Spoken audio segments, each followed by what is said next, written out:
Friends, welcome to Harish academy. ఈరోజు మనం వార్తలోని వివరణలోకి వెళ్లే ముందు అసలు హెడ్లైన్స్ ఏమున్నాయి, జాతీయంగా ఏమున్నాయి, అంతర్జాతీయంగా ఏమున్నాయి, మరియు క్రీడల విషయంలో ఏమున్నాయి, అండ్ వార్తలు నిలిచిన వ్యక్తులు ఎవరు, మరియు ఆంధ్రప్రదేశ్ తెలంగాణ రాష్ట్రాలకు సంబంధించి ఎలాంటి అంశాలు ఉన్నాయి ఈరోజు మనం తెలుసుకుందాం. సో ఫస్ట్ అంతర్జాతీయ అంశాల్లో రైన్ నదిలో జర్మనీకి సంబంధించిన అంశము. ఇటీవల నీటి మట్టం తగ్గడం జరుగుతుంది. నీటి మట్టం అంటే ఏంటంటే వాటర్ క్వాంటిటీ లెవెల్స్ అనేవి పడిపోతున్నాయి. దానికి సంబంధించి అసలు ఏంటి అంశం, భారతదేశంలో కూడా ఒక నదిని రైన్ నదితో పోలుస్తారు, ఇండియన్ రైన్ అంటారు. సో అభ్యర్థులకి ఇక్కడ ప్రశ్న ఏంటంటే, ఈరోజు ప్రశ్న, భారతదేశంలో రైన్ ఆఫ్ ఇండియా అని ఏ నదిని పిలుస్తారు? ఇండియన్ రైన్ అని, రైన్ ఆఫ్ ఇండియా అని ఏ నదిని పిలుస్తారు? సో మీ ఆన్సర్ని కామెంట్ బాక్స్లో రాయండి. ఈ క్లాస్ అయ్యే లోపల ఈ టాపిక్ డిస్కస్ చేసేటప్పుడు మీకు ఆన్సర్ చెప్తాను. ఓకే, సెకండ్ రెండవ అంశానికి వస్తే, ఇటీవల సీషెల్స్ ప్రభుత్వం భారత ప్రధానమంత్రి పిఎంఓకి భారత ప్రధానమంత్రి గారికి లేఖ రాయడం జరిగింది కృతజ్ఞతలు చెప్తూ. ఎందుకు కృతజ్ఞతలు చెప్పారు, మరి భారతదేశము సీషెల్స్కి ఎలాంటి మేలు చేసింది, అసలు ఏంటి, ఐఎన్ఎస్ కేసరి అంటే ఏంటి, అవన్నీ కూడా మనం ఇప్పుడు చూద్దాం. And next third, global rankings అనేవి వస్తూ ఉంటాయి. ఎందుకంటే ఏ యూనివర్సిటీ టాప్ అని. గ్లోబల్ యూనివర్సిటీ ర్యాంకింగ్స్లో బాంబేకి సంబంధించి ఒక వార్త వచ్చింది. బాంబే ర్యాంకింగ్ ఎంత, అదంతా కూడా మనం ఇప్పుడు చూద్దాం. అండ్ నెక్స్ట్ జాతీయం, భారతదేశంలో ఫస్ట్ సోలార్ ఫెర్రీ ఆదిత్యకి ఒక అవార్డు వచ్చింది. ఆ అవార్డు ఏంటి, సోలార్ ఫెర్రీ అంటే ఏంటి, వాస్తవానికి చెప్పాలంటే ఏషియా నుండే ఒకే ఒక నామినేషన్ సోలార్ ఫెర్రీ మన ఇండియాకి సంబంధించి ఆదిత్య. అండ్ దాని గురించి తెలుసుకుందాం. నెక్స్ట్ రెండవ అంశం, ఉత్తరాఖండ్లో ఇటీవల బయోడైవర్సిటీ పార్క్ని ఏర్పాటు చేయడం జరిగింది. బయోడైవర్సిటీ పార్క్ అంటే ఏంటి, ఇటీవల ఉత్తరాఖండ్కి సంబంధించి ఇంకొక వార్త నిలిచింది, దీనికి లింక్ చేద్దాం. So next topic, 36 years of operation blue star అంటే ఏంటి, భారతదేశంలో అసలు ఆపరేషన్ బ్లూ స్టార్ దేనికి సంబంధించింది, ఆపరేషన్ బ్లూ స్టార్ ద్వారా ఏ మొత్తం వారు ఇబ్బంది పడ్డారు, అసలు ఎవరు తీసుకున్నారు ఈ చర్య, దానికి తగిన పరిణామాలు ఏంటి, అవన్నీ కూడా మనం చూద్దాం. And next topic, state of India's forest report, state of India's environment report అనొచ్చు. ఎన్విరాన్మెంట్ రిపోర్ట్, భారతదేశంలో పర్యావరణానికి సంబంధించి రిపోర్ట్ ఎవరిస్తారు, ఏ రకంగా ఇస్తారు, అందులో ఎలాంటి అంశాలను పేర్కొన్నారు, అదంతా కూడా మనం తెలుసుకుందాం. అండ్ నెక్స్ట్, ఇటీవల వార్తలో నిలిచిన డైరెక్ట్ సీడింగ్ ఆఫ్ రైస్, వరికి సంబంధించి డైరెక్ట్గా నాటడం, డైరెక్ట్గా మనం వరికి సంబంధించి ఎలా చేస్తాము, అసలు ఎలా ప్లాంట్ని మనం క్రాప్ చేస్తాము, అదంతా కూడా మనం చెప్పేసుకొని, డైరెక్ట్ సీడింగ్ అంటే ఏంటి, ఇటీవల ఏ రాష్ట్రం, పంజాబ్ అనేది వార్తలు నిలిచింది, దానికి సంబంధించి అంశాన్ని ఇప్పుడు మనం చూద్దాం. అండ్ నెక్స్ట్ వార్తలు నిలిచిన మోస్ట్ ఇంపార్టెంట్ టాపిక్, క్యాట్ అంటే ఇక్కడ సెంట్రల్ అడ్మినిస్ట్రేటివ్ ట్రిబ్యునల్ ఇటీవల 18వ బెంచ్ జమ్మూ కాశ్మీర్ యూనియన్ టెరిటరీలో ఏర్పాటు చేయడం జరిగింది. క్యాట్ సెంట్రల్ అడ్మినిస్ట్రేటివ్ ట్రిబ్యునల్ అంటే ఏంటి, ఇదంతా కూడా మనం వాస్తవంగా అడ్మినిస్ట్రేటివ్ ట్రిబ్యునల్ దేనికి సంబంధించి వివాదాలను పరిష్కరిస్తుంది, అదంతా కూడా మనం తెలుసుకుందాం. నెక్స్ట్ మనకు టాపిక్లో కోవిడ్ బీప్ దేనికి సంబంధించింది, కోవిడ్ బీప్ యొక్క ఫుల్ ఫామ్, యాక్రోనిమ్ ఏంటి, అదంతా కూడా మనం తెలుసుకుందాం. అండ్ నెక్స్ట్ నైమాషా 2020 అంటే ఏంది, అసలు ఎందుకు ఇది వార్త నిలిచింది, దేనికి సంబంధించిన ప్రోగ్రామ్ ఎవరు కండక్ట్ చేస్తారు, ఇదంతా తెలుసుకుందాం. దీంతో పాటు కొన్ని మిస్లేనియస్ నేషనల్ ఇష్యూస్ ఏమన్నా ఉంటే దీనికి లింక్ చేద్దాం. ఓకే, అండ్ నెక్స్ట్ ఇక రాష్ట్రీయం విషయాలకు వస్తే ఇటీవల మోస్ట్ ఇంపార్టెంట్ ఏపీకి సంబంధించి ఒక వార్త నిలుస్తుంది. బుధవారం రోజున జూన్ 10వ తేదీన వైఎస్ జగన్మోహన్ రెడ్డి గారు, ఆంధ్రప్రదేశ్ రాష్ట్ర ముఖ్యమంత్రి వైఎస్ జగన్మోహన్ రెడ్డి గారు ఇటీవల ఒక పథకాన్ని జగనన్న చేదోడు. ఆంధ్రప్రదేశ్ రాష్ట్ర ముఖ్యమంత్రి వైఎస్ జగన్మోహన్ రెడ్డి గారు ఇటీవల జగనన్న చేదోడు అనే ఒక పథకాన్ని తీసుకురాబోతున్నారు. దానికి సంబంధించి ఎంతమందికి లబ్ధి జరగబోతోంది, అసలు జగనన్న చేదోడు ఏ వర్గానికి సంబంధించింది, అదంతా కూడా మనం తెలుసుకుందాం. దాంతోపాటు ఇటీవల ఆన్లైన్ వేస్ట్ మేనేజ్మెంట్లో ఆంధ్రప్రదేశ్ భారతదేశంలోనే మొదటి రాష్ట్రంగా నిలవబోతోంది. ఆన్లైన్ వేస్ట్ మేనేజ్మెంట్ తీసుకురావడానికి ఆంధ్రప్రదేశ్ ఒక చర్య తీసుకుంది. అసలు ఆన్లైన్ వేస్ట్ మేనేజ్మెంట్ అంటే ఏంది, ఎందుకు అది వార్త తెలిసింది అన్నది కూడా తెలుసుకుందాం. ఈ రెండు కూడా ఏపీకి సంబంధించిన మోస్ట్ ఇంపార్టెంట్. నెక్స్ట్ తెలంగాణ రాష్ట్రానికి సంబంధించి హరితహారం రిలేటెడ్గా ఇష్యూ ఉంది. హరితహారానికి సంబంధించి ప్రియాంక వర్గీస్ గారు ఇటీవల కొన్ని సూచనలు ఇవ్వడం జరిగింది. సో హరితహారం సంబంధించి ఎప్పుడు ప్రారంభించబోతున్నారు, దానికి సంబంధించి సూచనలు ఏమి ఇచ్చారు అదంతా కూడా మనం తెలుసుకుందాం. అండ్ నెక్స్ట్ తెలంగాణకు సంబంధించి విద్యార్థులకి రవాణా భత్యం ఇస్తున్నట్టుగా ప్రభుత్వం ఒక జీవో నెంబర్ 57ని రిలీజ్ చేసింది. విద్యార్థులకి రవాణా భత్యం ఎందుకు ఇస్తారు, ఏ రకంగా ఇస్తారు, అసలు కండిషన్స్ ఏంటి, అవన్నీ కూడా మనం తెలుసుకుందాం. అండ్ నెక్స్ట్ ఈరోజు వార్తలో నిలుస్తున్న వ్యక్తులు జ్యోతిరాదిత్య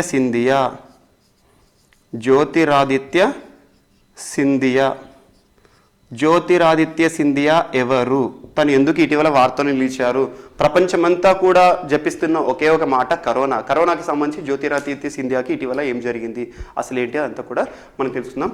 దాంతోపాటు క్రీడల విషయానికి వస్తే బుధవారం రోజున జూన్ 10 రోజున ఐసీసీ ఇంటర్నేషనల్ క్రికెట్ కౌన్సిల్ ఏదైతే ఉంటుందో ఐసీసీ వారు ఒక ఇంపార్టెంట్ మీటింగ్ని కండక్ట్ చేయబోతున్నారు. ఆ మీటింగ్ దేనికి సంబంధించి అంటే రానున్న వరల్డ్ కప్ సందర్భంగా ప్రపంచ కప్ 2020 వరల్డ్ కప్ జరగబోతోంది ఈ ఇయర్ ఎండింగ్లో. దానికి సంబంధించి కీలక నిర్ణయాన్ని ప్రకటించబోతున్నట్టుగా ఇటీవల వార్తలు నిలిచింది. ఇవి ఈ రోజు వార్తలు నిలుస్తున్న అంశాలు.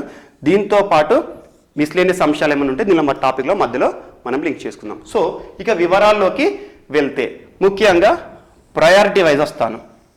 ఇది మోస్ట్ ఇంపార్టెంట్. ఇంటర్నేషనల్ ఇష్యూస్లో భారతదేశానికి సంబంధించి సీషెల్స్ అనే పదము వాస్తవానికి సీషెల్కి సంబంధించి భారతదేశానికి సంబంధించి ఏం జరిగింది, ఎందుకు కృతజ్ఞత చెప్పారో తెలుసుకుందాం.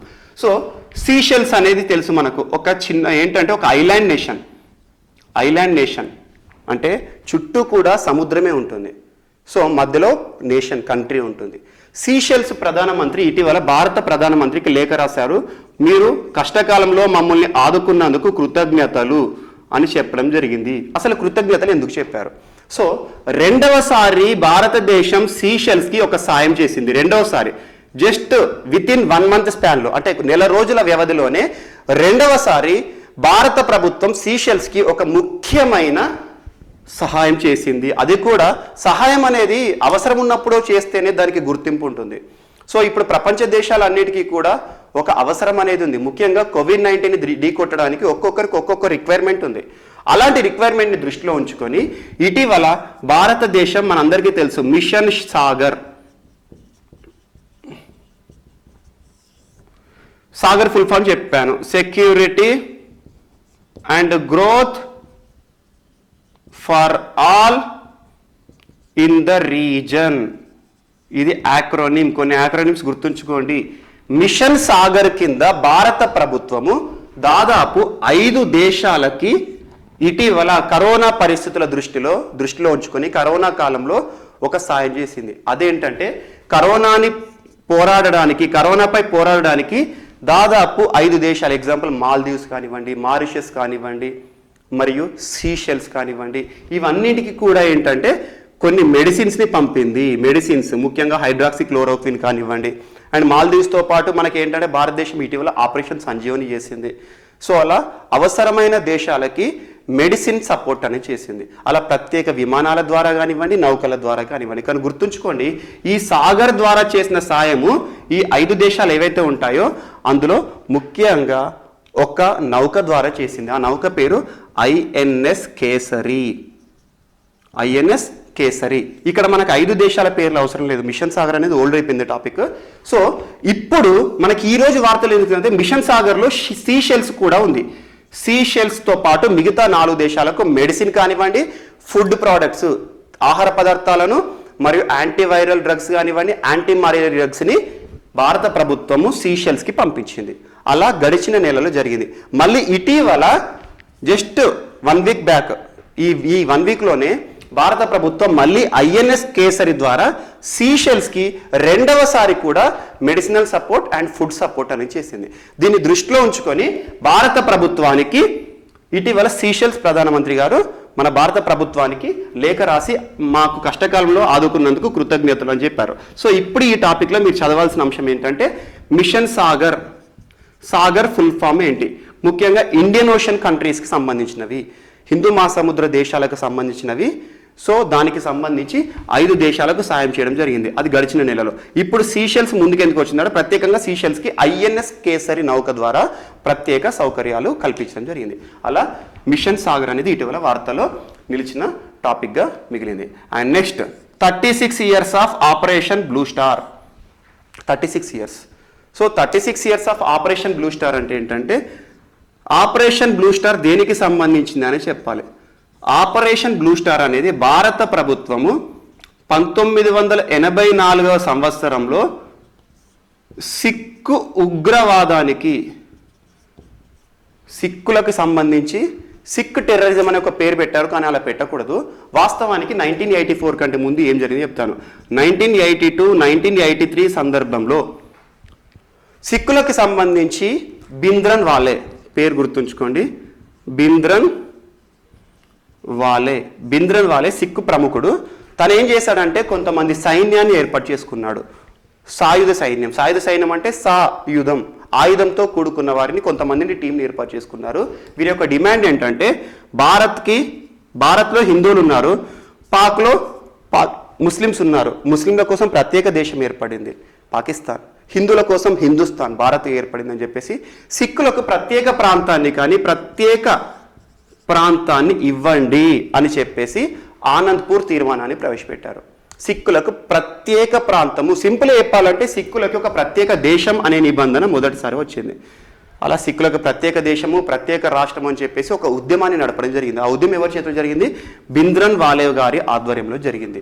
ఈ భింద్రన్ వాలే గారు ముందుండి సిక్కులకి ప్రత్యేక ప్రాంతాన్ని కేటాయించండి అని ఒక ఉద్యమం చేశాడు. ఈ ఉద్యమం 1983 టైంలో ఒక పీక్ లెవెల్కి చేరింది. పీక్ అంటే దాదాపు ప్రభుత్వం పోలీసుల పైన కూడా వీరు దాడులు చేయడం అలాంటివి జరిగింది. వీరి యొక్క స్థావరం ఎక్కడుంది అంటే మనకి స్వర్ణ దేవాలయం అంటారు, గోల్డెన్ టెంపుల్, హర్మందిర్ సాహిబా, అమృత్సర్, పంజాబ్లోని అమృత్సర్ సిక్కుల యొక్క ప్రముఖ దేవాలయం. వారి యొక్క విశిష్టమైన, వారు గుర్తుంచుకునే ఒక దేవాలయము. వారి యొక్క ప్రఖ్యాతిగాంచిన దీవులు హిందువుల్లో మనకి ఏదైతే తిరుపతి ఉంటుందో వారికి సిక్కులకి స్వర్ణ దేవాలయం అంత ఫేమస్. సో స్వర్ణ దేవాలయాన్ని కేంద్రంగా చేసుకొని ప్రత్యేక సిక్కు ఖలిస్తాన్ కోసం పోరాడారు. ఖలిస్తాన్, సో సిక్కుల కోసం ఖలిస్తాన్ని కేటాయించడం చేశారు. సో అప్పుడు భారతదేశంలో ఉన్న ప్రధానమంత్రి ఇందిరాగాంధీ గారు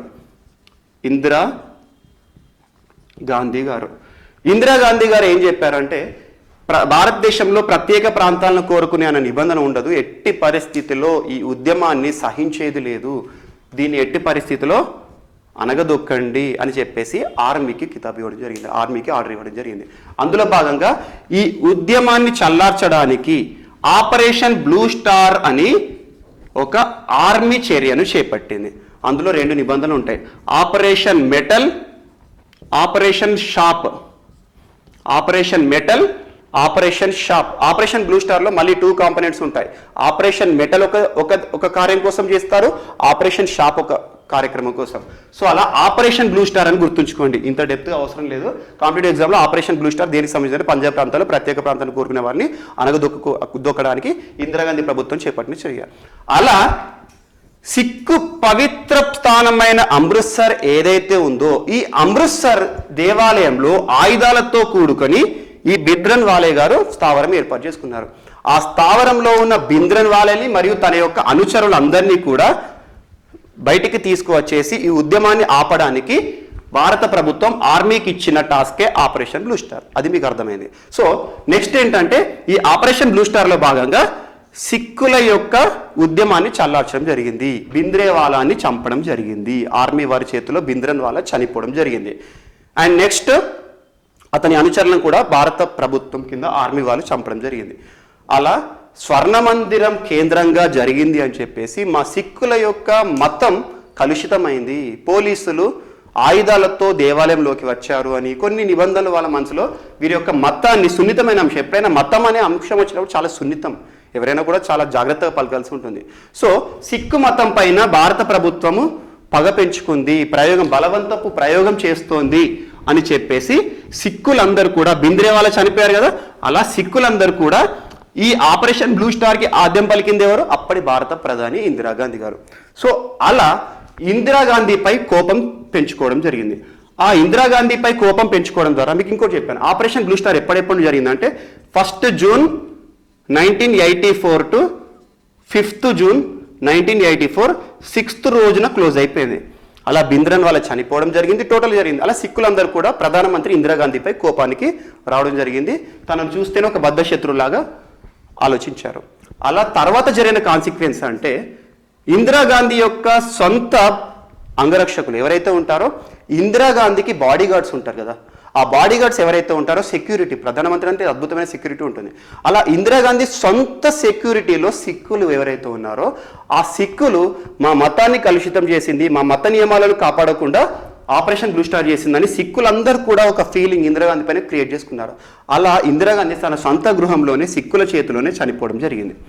చూడండి, తన యొక్క బాడీ గార్డ్స్ ఎవరైతే ఉన్నారో తన చేతుల్లోనే చనిపోయింది.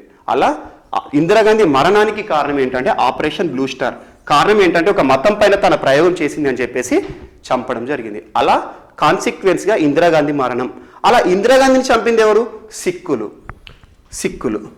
సిక్కులు చంపారు అని చెప్పేసి దేశం అంతా కూడా యాంటీ సిక్ మూవ్మెంట్ జరిగింది. యాంటీ సిక్ రాయట్స్ అంటే సిక్కులకు వ్యతిరేకంగా మత ఘర్షణలు జరిగినాయి. కమ్యూనల్ రైట్స్ అనేది చాలా డేంజర్. ఏ ప్రాంతాల్లో కూడా మత ఘర్షణలు జరిగితే చాలా డేంజర్గా ఉంటుంది. ప్రభుత్వాలు చాలా సున్నితమైన అంశం ఇది. కమ్యూనల్ రైట్స్ని జరగకుండా చూసుకోవాలి. హిందూ ముస్లిం గొడవలు కానివ్వండి, హిందూ సిక్కుల గొడవలు కానివ్వండి, ముస్లిం సిక్కు గొడవలు కానివ్వండి, భారతదేశ చరిత్రలో చాలా జరిగినాయి. వాటి గురించి చదవండి, ఖచ్చితంగా బిట్ వస్తుంది. సో అలా communal riots, anti Sikh movement జరిగినాయి. వీటిని అంతమొందించడానికి భారత ప్రభుత్వము ఒక ప్రత్యేక చట్టాన్ని తీసుకొచ్చింది. ఆ చట్టం ఏంటంటే 1986 నేషనల్ సెక్యూరిటీ గార్డ్స్ యాక్ట్. 1986లో తీసుకొచ్చిన చట్టం national security guards act. So NSG commandos అంటాము.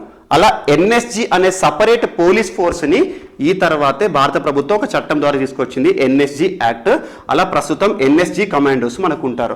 ఎన్ఎస్జి కమాండోస్ యొక్క డ్యూటీ ఏంటంటే భారతదేశంలో జరిగే అంతర్గత గొడవలు, మత కల్లోలాలు కానివ్వండి, మనకు రీసెంట్గా చూసాము బాంబేలో తాజ్ హోటల్పై దాడి అన్నారు, అప్పుడు కూడా ఎన్ఎస్జి కమాండోస్ యాక్టివ్గా పార్టిసిపేట్ చేశారు.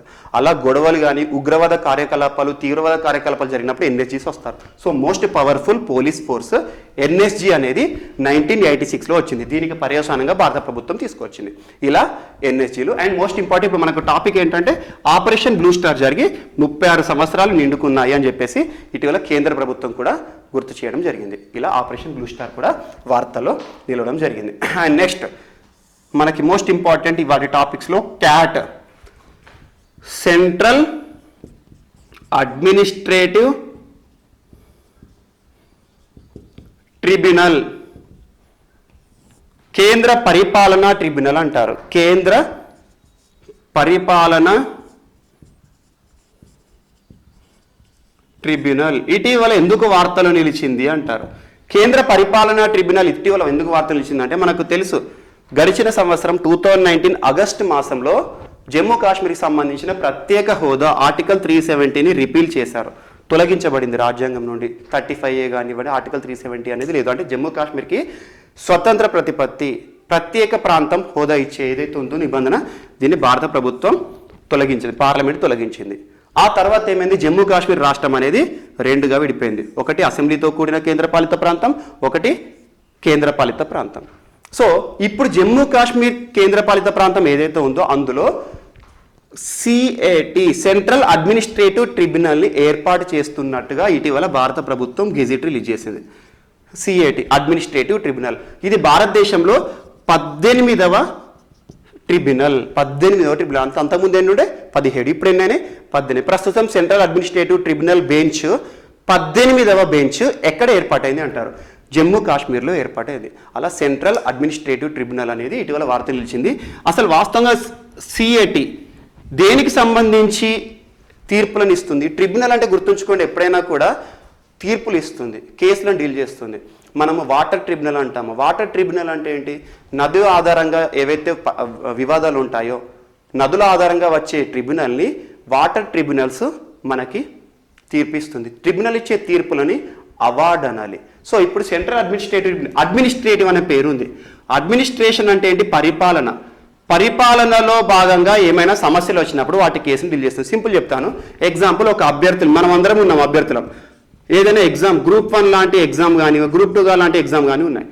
ఈ ఎగ్జామ్లో ఏవైనా వివాదాలు చోటు చేసుకున్నాయి అనుకోండి, డైరెక్ట్గా హైకోర్టుకు పోకూడదు. సో పరిపాలనా పరమైన తప్పిదం జరిగింది. టీఎస్పీఎస్సీ కానీ ఏపీపీఎస్సీ కానీ యూపీపీఎస్సీ కానీ ఏమైనా తప్పు చేసింది అనుకోండి, అలా పరిపాలనా తప్పిదం జరిగింది కాబట్టి.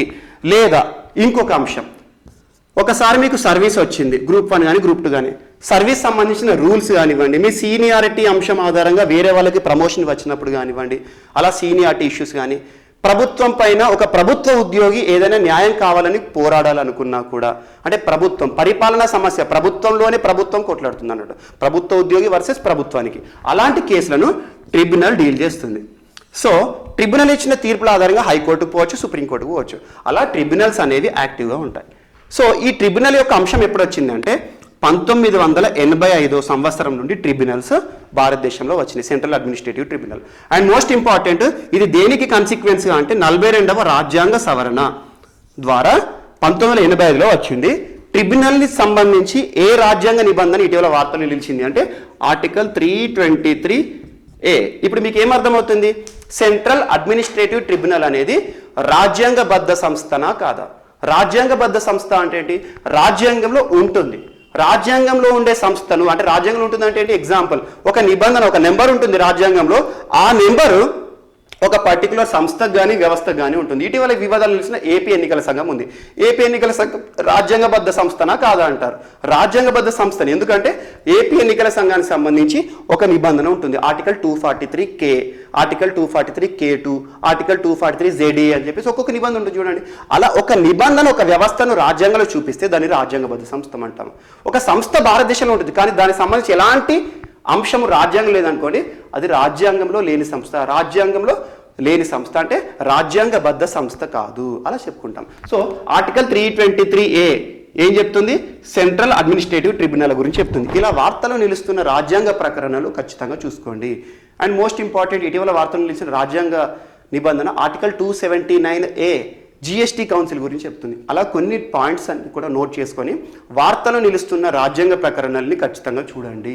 ఇటీవల వార్తలు నిలిచిన ఇంకొక అంశం ఆర్టికల్ 243K2, ఆర్టికల్ 324(5) కేంద్ర ఎన్నికల సంఘానికి సంబంధించి, 243K2 అన్న 324(5) అన్న కూడా ఒకటి. సో అలా లింక్ చేసుకుంటూ చదవండి, నిబంధనలు ఏంటి, ఏ రకంగా ఉందని చెప్పి చూడండి. అడ్మినిస్ట్రేటివ్ ట్రిబ్యునల్ ఇటీవల వార్తల్లో నిలిచిన most important topic. And most important, ఇటీవల వార్తలు నిలిచిన వ్యక్తులు అన్ని కంప్లీట్ చేస్తాను, ప్రియారిటీ చిన్న టాపిక్స్ ఫస్ట్ కంప్లీట్ చేస్తున్నాను.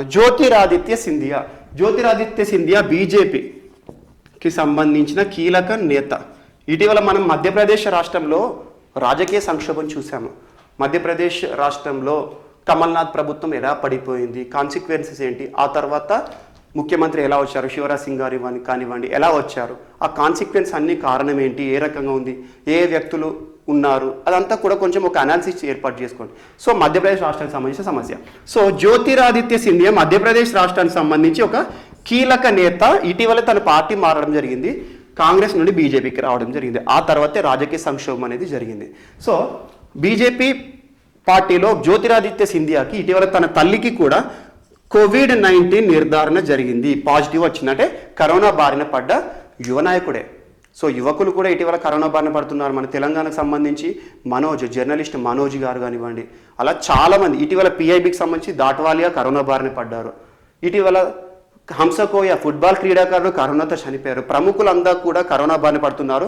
అండ్ ఇటీవల అరవింద్ కేజ్రీవాల్ గారు ఢిల్లీ ముఖ్యమంత్రి, తనకు కూడా కరోనా నిర్ధారణ పరీక్షలు చేశారు కానీ గాడ్స్ గ్రేస్ కరోనా నెగిటివ్ వచ్చింది. సో కరోనా బారిన పడి ఇటీవల వార్తలను నిలవడం జరిగింది. ఏ రాష్ట్రానికి సంబంధించిన వాడంటే మధ్యప్రదేశ్. సో అదొకటి చూసుకోండి. అండ్ నెక్స్ట్ మనకి ఈ రీజనల్ ఇష్యూస్ ఫస్ట్ కంప్లీట్ చేస్తాను, తర్వాత ఇంటర్నేషనల్ అండ్ రిమైనింగ్ చెప్తాను. సో ఇటీవల ఏపీకి సంబంధించి ఏంటంటే జూన్ 10వ తేదీన జగనన్న చేదోడు అనే ఒక పథకాన్ని ఆంధ్రప్రదేశ్ ప్రభుత్వం ప్రారంభించబోతోంది. జూన్ 10న బుధవారం రోజున ప్రారంభిస్తోంది అని చెప్పేసి వార్తాపత్రికల్లో రాబోతుంది. సో దానికి సంబంధించి న్యూస్ ఏంటంటే జగనన్న చేదోడు ఎవరికి సంబంధించి అంటే కుల వృత్తుల ఆధారంగా పనిచేసే వారికి. కుల వృత్తులు మనకి భారతదేశంలో కులాలు రకరకాలు ఉన్నాయి. కొన్ని కులాలు పర్టికులర్ వృత్తి అనేది సాంప్రదాయంగా చేస్తారు, వాళ్ళ వారసత్వంగా ఒక వృత్తి అనేది వస్తుంది. ఎగ్జాంపుల్ చాకలి వాళ్ళు కానివ్వండి, లేకపోతే మనకి ఆర్టిజన్స్ ఎవరైనా కూడా. ఎగ్జాంపుల్ మీకు చెప్తాను. కుల వృత్తుల ఆధారంగా ఇక్కడ ఎవరెవరు ఉంటారు? రజక, దర్జీలు, మరియు మనకి మంగలి కులం అంటారు, నాయి బ్రాహ్మణ అంటారు. నాయి బ్రాహ్మణ రకరకాల కుల వృత్తుల ఆధారంగా పనిచేసేవారు ఆంధ్రప్రదేశ్లో ఎవరైతే ఉంటారో దాదాపు ఈ పథకం ద్వారా 2,47,000 మంది నేరుగా ప్రభుత్వం నుండి సంవత్సరానికి 10,000 రూపాయలు తీసుకోబోతున్నారు. అండ్ డైరెక్ట్ బెనిఫిట్ ట్రాన్స్ఫర్ అంటారు, డిబిటీ. అంటే ఏంటంటే ప్రభుత్వం ఇచ్చే ఏదైనా ప్రోత్సాహక పథకాలు డైరెక్ట్గా వ్యక్తి అకౌంట్లోకి చేరింది అనుకోండి, ఆర్థికపరమైన సౌకర్యం, అది direct benefit transfer. So June 10న ప్రారంభించి అందులో దాదాపు 2,47,000 మంది కుల వృత్తుల ఆధారంగా బ్రతికే కుటుంబాలను ఆదుకోవాలనే ఉద్దేశంతో జగనన్న చేదోడు, నేను విన్నాను అనే నిబంధన ఆధారంగా జగనన్న నవరత్నాలు ప్రోగ్రాం కానివ్వండి, ఇవన్నీ కూడా చేస్తున్నారు. నవరత్నాల ప్రోగ్రాంలో భాగంగా వాహన మిత్రాన్ని ప్రతి ఒక్కరు తీసుకొచ్చారు. అలా జగనన్న చేదోడు అనే ఒక పథకం ఇటీవల వార్తలు ఇచ్చింది. కుల వృత్తులకి సంబంధించింది. 2,47,000 మంది కుటుంబాలని ఆదుకునే ఉద్దేశంతో తీసుకురావడం జరిగింది. అందుకోసం ప్రభుత్వం 247 కోట్ల రూపాయలని విడుదల చేసింది. అలా జగనన్న చేదోడు పథకం అనేది ఇటీవల వార్తలు నిలిచిన మోస్ట్ ఇంపార్టెంట్ పథకం. కుల వృత్తుల ఆధారంగా సంవత్సరానికి ఆర్థిక సహాయం 10,000 రూపాయలు డైరెక్ట్గా వ్యక్తి అకౌంట్లోకి పడతాయి. ఇది Jagananna Chedodu. And next second, ఆ ఏపీకి సంబంధించి ఆన్లైన్ వేస్ట్ మేనేజ్మెంట్. ఆన్లైన్లో వేస్ట్ మేనేజ్మెంట్ ద్వారా వార్తలు నిలిచిన మొట్టమొదటి భారతదేశ రాష్ట్రం. ఆన్లైన్ వేస్ట్ మేనేజ్మెంట్ అంటే ఏం లేదు, ఒక ఆన్లైన్ పోర్టల్ క్రియేట్ చేస్తారు. రాష్ట్రంలో ఉండే ప్రతి ఒక్క ఇండస్ట్రీ కానివ్వండి, సంస్థలు కానివ్వండి, ఎక్కడి నుండి అయితే వేస్ట్ అనేది ఎఫ్లియట్స్ వస్తాయో వారికి సంబంధించి ఆన్లైన్లో వీళ్ళు ఇన్ఫార్మ్ చేస్తారు. మా దగ్గర హజార్డస్ వేస్ట్ ఉంది, మా దగ్గర చెత్త వేస్ట్, సాలిడ్ వేస్ట్ అనేది ఉంది అని చెప్పేసి ఆన్లైన్లో అప్లై చేస్తే ఆ చెత్త సేకరించడానికి వెహికల్స్ అనేవి వస్తాయి. ఆ సేకరించిన వెహికల్స్ ట్రేస్ చేస్తూ ఉంటారు ఆన్లైన్ ద్వారా, అది ఎక్కడికి పోతుంది, ఎక్కడ డంపింగ్ చేస్తుంది. అండ్ సేకరించిన దాన్ని సెగ్రిగేట్ చేస్తారు. ఇందులో హజార్డస్ ఏది, నాన్ హజార్డస్ ఏది, విషపూరితమైనవి, విషం లేనివి ఏది అన్నట్టుగా చెత్తను కూడా వర్గీకరణ చేసి ఒక పర్టికులర్ క్రమబద్ధీకరణ ద్వారా చెత్త మేనేజ్మెంట్ అనేది చేయడానికి ఆన్లైన్ వేస్ట్ మేనేజ్మెంట్ అనేది ఇటీవల ఆంధ్రప్రదేశ్ రాష్ట్రానికి సంబంధించి భారతదేశంలో వార్తలు నిలిచింది. అలా Andhra Pradesh environment management commission, Andhra Pradesh environment manage commission ఆధ్వర్యంలో ఇదంతా నడుస్తుంది. ఈ పథకాన్ని పెటా సంస్థ వారు కూడా ప్రశంసించారు. పెటా ఫుల్ ఫామ్ ఏంటి అంటారు, ఎవరికి సంబంధించింది అంటారు. పెటా ఫుల్ ఫామ్ ఏంటంటే people's ethical treatment for animals. People's ethical treatment of animals అని గుర్తుంచుకోండి. People's union for ethical treatment of animals. PETA అంటే ఏంటంటే ఎనిమల్స్కి సంబంధించి వారి యొక్క సంరక్షణ తీసుకునే సంస్థ పెటా. ఇది ఏం చేస్తుంది అంటే జంతువులకు సంబంధించి ఎలాంటి సంరక్షణ చర్యలు తీసుకోవాలని ప్రతి సంవత్సరం కూడా కొన్ని పాయింట్స్ని పాస్టులేట్ చేస్తుంది. సో పెటా సంస్థ వారు కూడా దీన్ని ఇటీవల ప్రశంసించారు. ఎందుకంటే ఇలా చెత్త వర్గీకరణ చేసేసి చెత్తను పర్ఫెక్ట్గా ఒక క్రమబద్ధీకరణ, చెత్త నిర్వహణ చేస్తే జంతువులకి కూడా అది మేలు చేస్తుంది, జంతు మనుగడ కూడా పాజిబుల్ అవుతుందని పెటా సంస్థ కూడా ఇటీవల కితాబ్ ఇవ్వడం జరిగింది. Okay, ethical treatment of animals PETA అంటే గుర్తుంచుకోండి. ఓకే, ఈ రకంగా ఆంధ్రప్రదేశ్ సంబంధించి పథకం అనేది ఇటీవల వార్తలు ఇచ్చింది. అండ్ నెక్స్ట్ తెలంగాణకు సంబంధించి ఇక మన టాపిక్లో తెలంగాణ రాష్ట్రం విషయానికి వస్తే ఇటీవల రాష్ట్ర ప్రభుత్వం తెలంగాణ విద్యార్థులకి సంబంధించి రవాణా భత్యాన్ని భరించబోతోంది అని ఇటీవల ఒక జీవో తీయడం జరిగింది. GO number 57. ఈ జీవో నెంబర్స్ అవసరం లేదు, బట్ గవర్నమెంట్ అధికారిక ధృవీకరణ ఏదైతే ఉంటుందో GO government order, so GO ఆధారంగా వస్తుంది. జీవో నెంబర్ 57 ద్వారా ఏం చెప్పారంటే తెలంగాణ రాష్ట్రంలో ఉన్న విద్యార్థులు ఎవరైతే ఉంటారో పాఠశాల చదువుకునే విద్యార్థులు వారికి సంబంధించి విద్య కోసం కొన్ని కండిషన్స్ ఉంటాయి. వాస్తవం ఏంటంటే ప్రైమరీ స్కూల్స్ అనేవి ఉంటాయి మన దగ్గర. ప్రైమరీ స్కూల్స్ అంటే ఏంటి? Below 5th class. సో అవి ఎక్కడ ఉండాలి? విద్యార్థులు నివసించే గ్రామాలు ఏవైతే ఉంటాయో వాటికి వితిన్ 1 కిలోమీటర్ రేడియస్లో ప్రైమరీ స్కూల్స్ ఉండాలి, అదొక నిబంధన. అండ్ అప్పర్ ప్రైమరీ స్కూల్స్ ఇవి ఎక్కడ ఉండాలి? వితిన్ 3 కిలోమీటర్స్ దూరంలో ఉండాలి రేడియస్లో. And high school within 5 kilometre రేడియస్లో ఉండాలి. అలా విద్యార్థులకు విద్యను కల్పించడానికి ఒక రేడియస్ ఇంత దూరం లోపలనే పాఠశాల అనేది ఉండాలి, అంతకు మించి ఉండకూడదు అనే ఒక నిబంధన ఉంటుంది. బట్ చాలా పాఠశాలలు ఈరోజు నివసిస్తున్న ప్రాంతాలకి దూరంగా ఉంటున్నాయి. అందుకోసం తెలంగాణ ప్రభుత్వం ఏం చేసిందంటే సుదూర ప్రాంతాలకు వెళ్ళి విద్య కోసం వెళ్తున్న విద్యార్థుల కోసము రవాణా భత్యాన్ని భరించబోతున్నాము అని చెప్పేసి అధికారికంగా ఇటీవల జీవో తీసుకోవడం. ఎగ్జాంపుల్, హై స్కూల్ విద్యార్థులు ఉన్నారు అనుకోండి, 5 కిలోమీటర్స్ రేడియస్ లోపల స్కూల్ లేదనుకోండి, తను 10 కిలోమీటర్స్ వెళ్ళాలనుకుంటున్నాడు. అలా ట్రావెలింగ్కి అయ్యే ఖర్చు తను ఆటో ద్వారా వెళ్తాడా, బస్ ద్వారా అవుతాడా, అది ఏదైతే ఉంటుందో ఆ లెక్క గవర్నమెంట్ లెక్కల ప్రకారము ఆ రవాణా భత్యాన్ని గవర్నమెంటే భరిస్తుంది అని చెప్పేసి విద్యని ప్రోత్సహించడానికి ఇదొకటి కూడా ఇటీవల చేపట్టడం జరిగింది. అలా తెలంగాణ రాష్ట్రంలోని 21,964 మంది విద్యార్థులకి దీని ద్వారా బెనిఫిట్ అవ్వబోతున్నారు. దాదాపు 2,100 గ్రామాలకు ఇలాంటి సౌకర్యాలు కల్పించబోతున్నారు. సో ఇది తెలంగాణకు సంబంధించి ఇటీవల వార్తలు నిలిచిన రాష్ట్రీయ అంశం, మోస్ట్ ఇంపార్టెంట్. అండ్ తెలంగాణకు సంబంధించి ఇంకొకటి ఇంపార్టెంట్ ఏంటంటే హరితహారం. హరితహారం విషయానికి వస్తే మనం జూన్ 20వ తేదీ నుండి 6వ విడత హరితహారాన్ని జరుపుకోబోతున్నాం. అది ఇటీవల మనం చూసాము, 6వ విడత హరితహారము. దానికి సంబంధించి మీకు క్రితం క్లాస్లో చెప్పాను, తెలంగాణ అటవీ శాఖ మంత్రి గారు ఇంద్రకరణ్ రెడ్డి గారు ఇటీవల దానికి సంబంధించి కొన్ని గైడ్ లైన్స్ ఇచ్చారు. హరితహారంలో భాగంగా COVID-19 దృష్టిలో ఉంచుకొని గ్రీన్ మాస్క్లని, ఆ గ్రీన్ మాస్క్ల పైన హరితహారం లోగో ఉంటుందని అవన్నీ చెప్పారు. ఈ సంవత్సరం 19.2 కోట్ల మొక్కల్ని కనీసం నాటాలి అన్నారు. అందులో దాదాపు 1 కోటి మొక్కలు చింత చెట్లే ఉండాలి అని చెప్పేసి చింత చెట్లకు సంబంధించి వారి డిమాండ్ ఉంది తెలంగాణ రాష్ట్రంలో. ఎందుకంటే చింత చెట్టు అవసరాలు తీర్చుకోవడానికి మనం వేరే రాష్ట్రాల నుండి దిగుమతి చేసుకుంటున్నాం. ఆ దిగుమతికి అయ్యే ఖర్చు కంటే మనమే చింత చెట్లను నాటితే భవిష్యత్ తరాలకు ఉపయోగపడుతుంది అని చెప్పేసి ఒక చర్యదారు చింత చెట్లు కూడా దాదాపు 1 కోటి చింత చెట్లు నాటాలి అని ఒక నిబంధన కూడా చెప్పారు. అందులో భాగంగా హరితహారం సంబంధించి సీఎం OSD హరితహారం ప్రత్యేక అధికారి ప్రియాంక వర్గీస్ IFS అధికారి గారు ప్రియాంక వర్గీస్ గారు ఏం చెప్పారంటే ఇటీవల ఒక కాన్సెప్ట్ చెప్పారు.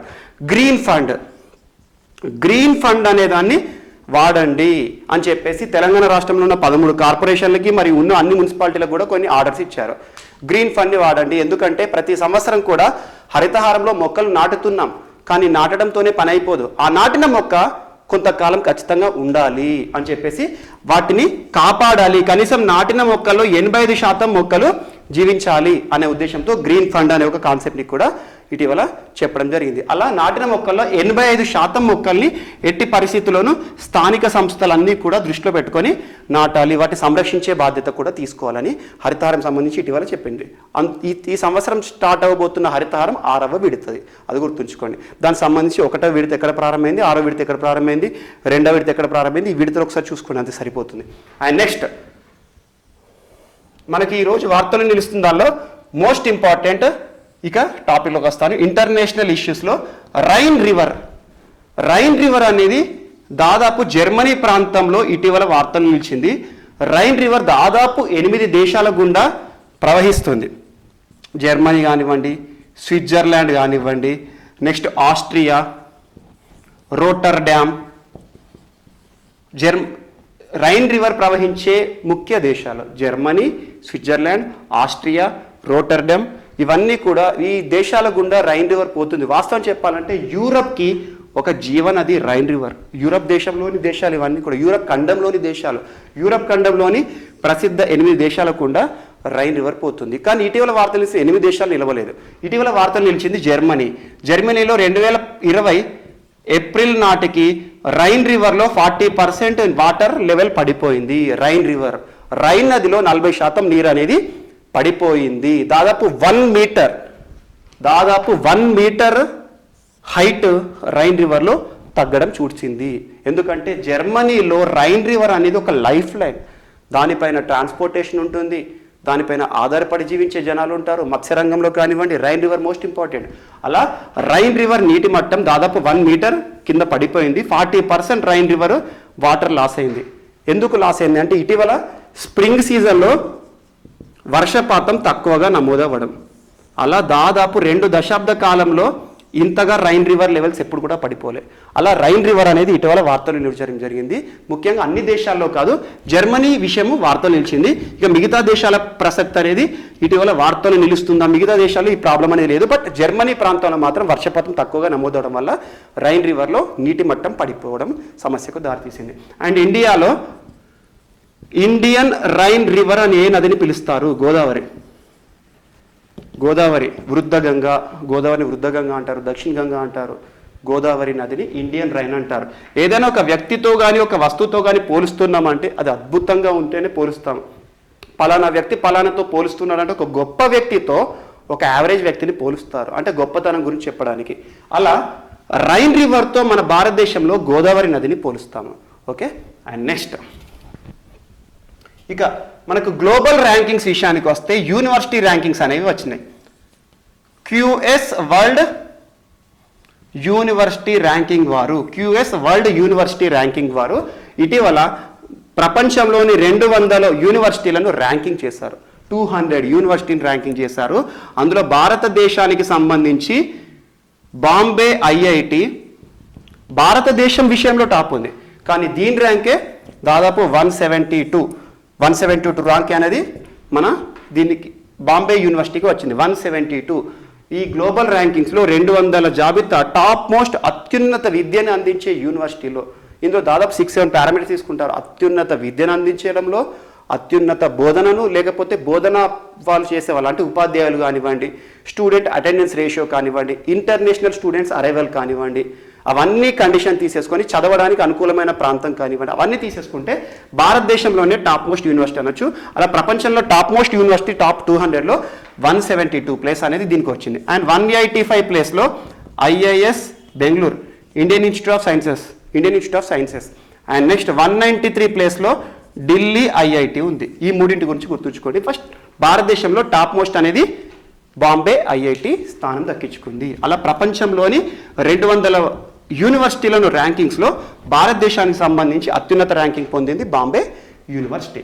అలా వచ్చింది. అండ్ నెక్స్ట్ ఉత్తరాఖండ్లో బయోడైవర్సిటీ పార్క్ హల్ద్వానీ అనే ప్రాంతంలో, హల్ద్వానీ. సో ఉత్తరాఖండ్ ఇటీవల వార్తలు నిలిచింది. ఏ విషయంలో అండి? ఉత్తరాఖండ్ ఈ మంత్లోనే 2వ రాజధానిగా గైర్సైన్ని ప్రకటించుకుంది. గైర్సైన్ దీన్ని మన క్రితం వీడియోలో నేర్చుకున్నాం. ఉత్తరాఖండ్కి first capital Dehradun, second capital summer క్యాపిటల్గా గైర్సన్ని ప్రకటించుకుంది. అలాంటి ఉత్తరాఖండ్ ఇటీవల ఇంకొక వార్త ఏంటంటే హల్ద్వానీ అనే ప్రాంతంలో ఒక బయోడైవర్సిటీ పార్క్ని నిర్వహిస్తోంది. బయోడైవర్సిటీ అంటే ఏంటి? ఇటీవల ఎప్పుడు వార్తలకు వచ్చిందంటే వాస్తవంగా June 5th, కానీ కార్యకలాపాలు June 9th రోజున దీనికి సంబంధించి వార్తలు బయటకు వచ్చాయి. సో ఈ June 5th రోజున బయోడైవర్సిటీ పార్క్ అనేది ఉత్తరాఖండ్లో నిర్మించబోతుంది. హల్ద్వానీ అనే ప్రాంతంలో ఉన్నారు. వాస్తవానికి బయోడైవర్సిటీ అంతా తెలుసు మనకు. జంతు సమూహం కానీ, వృక్ష సమూహం కానివ్వండి, ఒక ప్లేస్ మొత్తం కూడా జీవ వైవిధ్యంతో నిండిపోవడం. అలా బయోడైవర్సిటీ పార్క్ని example different types of soils కానివ్వండి, రకరకాల వృక్ష జాతులు కానివ్వండి, జంతు జాతువులు కానివ్వండి, లైక్ ఒక న్యాచురల్ ప్రాంతంలో ఒక ఎగ్జిబిషన్ లాగా పెడతారు. అంటే చూడడానికి ఉండదు, ఆ న్యాచురల్ ప్రాంతంలో రకరకాల జంతువుల సమూహంతో ఒక ప్రాంతాన్ని అభివృద్ధి చెందిస్తారు. బయోడైవర్సిటీ అన్ని రకాల వృక్ష జంతు జాతులని. అందుకోసం ఎగ్జాంపుల్ కొన్ని ప్రాంతాల నుండి కొన్ని ఎనిమల్స్ని కూడా ఈ ప్రాంతంలోకి షిఫ్ట్ చేస్తారు.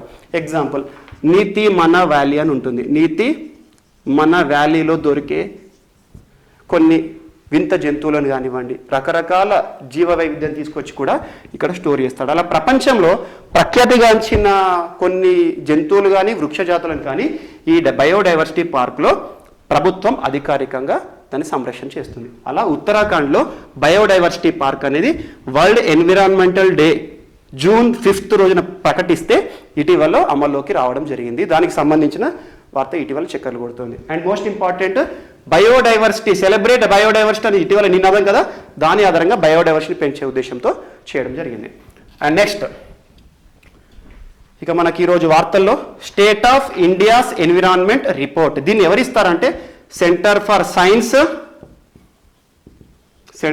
Science and environment, centre for science and environment వారు ఈ రిపోర్ట్ని ప్రకటించారు. State of India's environment report అంటే ఏంటంటే భారతదేశంలో పర్యావరణానికి సంబంధించి ఎలాంటి అంశాలు ఉన్నాయని ఒక నివేదిక రూపంలో ఉంటుంది.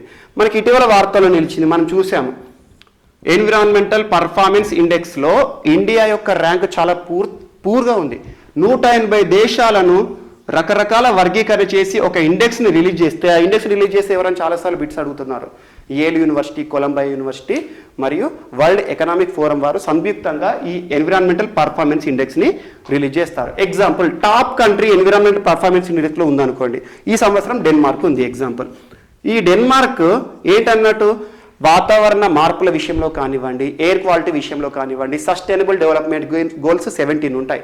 17 సస్టైనబుల్ డెవలప్మెంట్ గోల్స్ని ఎలా అమలు చేస్తున్నారని, మిలీనియం డెవలప్మెంట్ గోల్స్ని ఎలా అమలు చేశారని, అలా పర్యావరణ విషయంలో ప్రభుత్వాలు ఎలా చర్యలు తీసుకుంటున్నాయని మంచి చర్యలు తీసుకుంటే టాప్ ప్లేస్లో ఉంటారు. ఇటీవల దాన్ని డెన్మార్క్లో ఉంది 2020 ర్యాంక్ ప్రకారం. 2018 ప్రకారం స్విట్జర్లాండ్ అనేది ఉంది. సో ఇదొకటి. అలా 2 ఏళ్లకు ఒకసారి రిపోర్ట్ అనేది వస్తుందని నేర్చుకున్నాం. అందులో ఇండియా ర్యాంకు 2018లో 177, ఈసారి 168 స్థానంలో ఉంది. సో ఈ రకంగా లాస్ట్ నుండి ఫస్ట్లో ఉన్నాం మనం, సింపుల్ చెప్పాలంటే. ఎన్విరాన్మెంటల్ పర్ఫార్మెన్స్లో ఇండియా కండిషన్ పూర్గా ఉంది. సో అది దీన్ని ఇక్కడ లింక్ చేసుకోండి మీరు. Centre for science and environment వారు దీన్ని రిపోర్ట్ని, నివేదికని ఇస్తారు. ఆ రిపోర్ట్లో దాదాపు గడిచిన 2-3 ఏళ్లలో 19 చాలా ప్రమాదకరమైన విపత్తులు వచ్చాయి. 19 చాలా చాలా డేంజరస్ విపత్తులు భారతదేశం ఎదుర్కొంది అని చెప్పింది. అందులో ఎగ్జాంపుల్ సైక్లోన్స్ కానివ్వండి, డ్రాట్స్ కానివ్వండి, పరిశ్రమలలో పేలుడు కానివ్వండి, COVID-19 కానివ్వండి, ఇవన్నీ విపత్తులు. అలా విపత్తులను ఎదుర్కొంటున్నాయి. దాదాపు గడిచిన 2-3 ఏళ్లలో 19 రకాల ప్రమాదకరమైన విపత్తులను భారతదేశం ఎదుర్కొంది అని చెప్పడం జరిగింది. అండ్ ఇటీవల చూడండి, మనకు లోకస్ట్ అనేది కొంచెం మళ్ళీ వార్తలు తగ్గిపోయింది. లోకస్ట్కి సంబంధించిన వార్త అదొక విపత్తు అనుకోవచ్చు. ఒకవేళ విస్తృతంగా జరుగుతుంది, విపత్తుగా ప్రకటించే మార్గం కూడా చెప్పలేం. సిస్టోసెర్కా గ్రిగేరియా, సిలిఫెరా ఫ్యామిలీకి సంబంధించి అది కానివ్వండి. అండ్ ఇటీవల centre for science and environment ఇంకొకటి కూడా చెప్పింది, ఒక 2-3 ఏళ్ల కింద చెప్పింది, కాకపోతే ఇటీవల వార్తలు నిలిచింది. స్ట్రెప్టోమైసిన్ అండ్ టెట్రాసైక్లిన్ కాంబినేషన్లో వాడే స్ట్రెప్టోసైక్లిన్ డ్రగ్ని పంటలపై వాడకూడదు అని ఒక నిబంధన కూడా ఇటీవల ఇవ్వడం జరిగింది. అలా centre for science and environment వాళ్ళు చెప్పడం జరిగింది. అండ్ ఇటీవల భారతదేశంలో దాదాపు ఎన్విరాన్మెంటల్ పర్ఫార్మెన్స్ ఆధారంగా తీసుకుంటే, విపత్తుల ఆధారంగా తీసుకుంటే చాలా మంది డిస్ప్లేస్మెంట్కి గురయ్యారు. డిస్ప్లేస్మెంట్ అంటే స్థానభ్రంశం.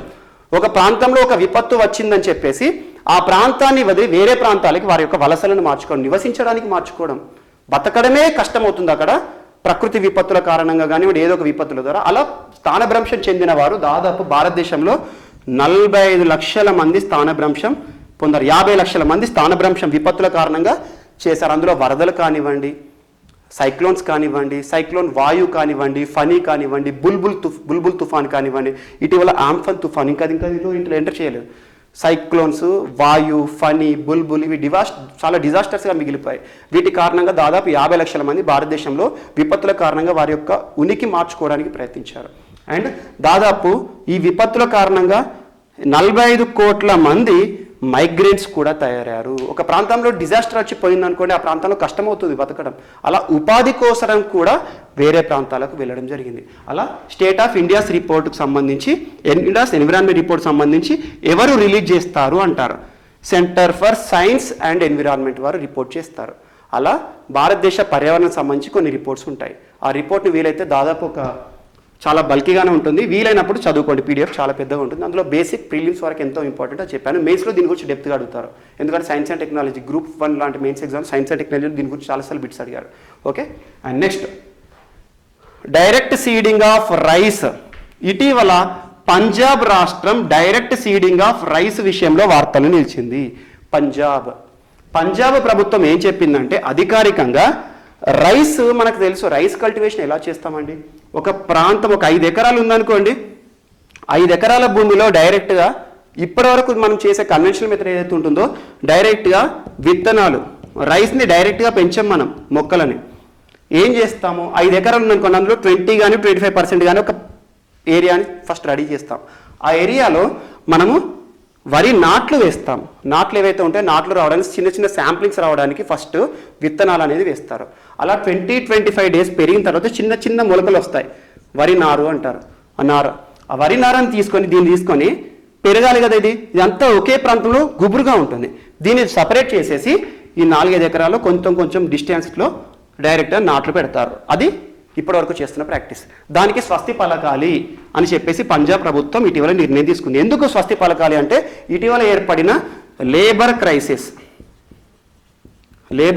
మనం చూస్తున్నాం, రివర్స్ మైగ్రేషన్ చూస్తున్నాం. లేబర్స్ యొక్క రివర్స్ మైగ్రేషన్ ఏంటంటే వారు నివసించే ప్రాంతాల నుండి వేరే ప్రాంతాలకు వలస వెళ్ళిపోయారు, సొంత ప్రాంతాలకు వెళ్ళిపోయారు. కొన్ని ప్రాంతాల్లో లేబర్ స్కేర్సిటీ ఉంది, కొన్ని ప్రాంతాల్లో వలస వచ్చిన వాళ్ళు ఎవరైతే ఉన్నారో స్వస్థలకు చేయడానికి వాళ్ళకి ఉద్యోగం కల్పించడం, ఉపాధి కల్పించడం కష్టంగా మారింది.